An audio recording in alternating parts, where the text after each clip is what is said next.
Lodhe Rajput Avantika by को नहीं मानेंगे, वैसे हमारे लोग बाबा साहब को नहीं मानेंगे।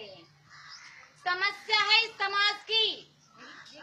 आज कौन सा ऐसा देवता है, सुनो, बाबा साहब अम्बेडकर की वजह से नेता बने, नेती बने, बाबा साहब अम्बेडकर की वजह से मास्टर बने, मास्टर नहीं बने, बाबा साहब अम्बेडकर की वजह से चपरासी से लेकर राष्ट्रपति भवन तक बने।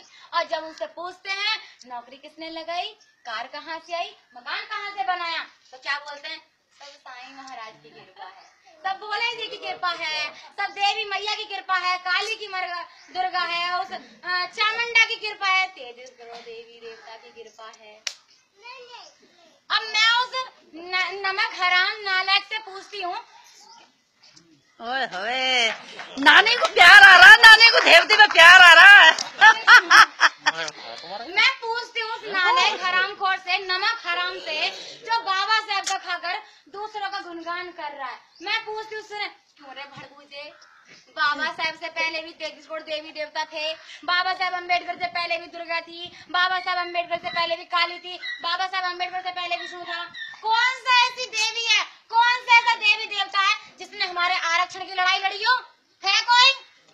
नहीं है। कौन सा ऐसा देवता है जिसने हमारे छुआछूत का विरोध किया हो? कौन सी ऐसी देवी है जिसने हमारे छुआछूत की लड़ाई लड़ी हो?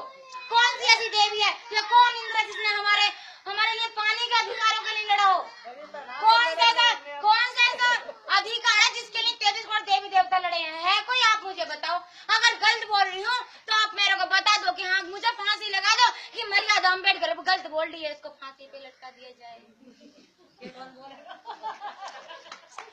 झूठ बोल रही हूँ क्या मैं? भाई कौन सी ऐसी देवी देवता है जो हमारे लिए लड़ी है? कोई नहीं लड़ा। अगर गुलाम हुए हैं तो सिर्फ इन्हीं 33 करोड़ देवी देवताओं की वजह से।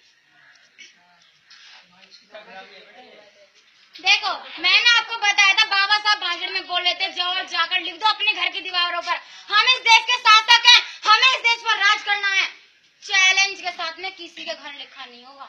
मेरे घर पर चलकर देखो, जहाँ सोती हूँ मैंने लिख कर रख रखा है, हम इस देश के शासक हैं, हमें इस देश पर राज करना। गवाह इस बात को जल्द बोलना। सुबह पढ़वाया था आपको मैंने, सुबह पढ़वाया था, मैंने लिख के रखा है, क्योंकि मुझे अपने बाप को बाप कहने में शर्म नहीं आती। अगर अम्बेडकर को अगर अपना बाप कह दिया तो उनके विचारों पर चलना पड़ेगा।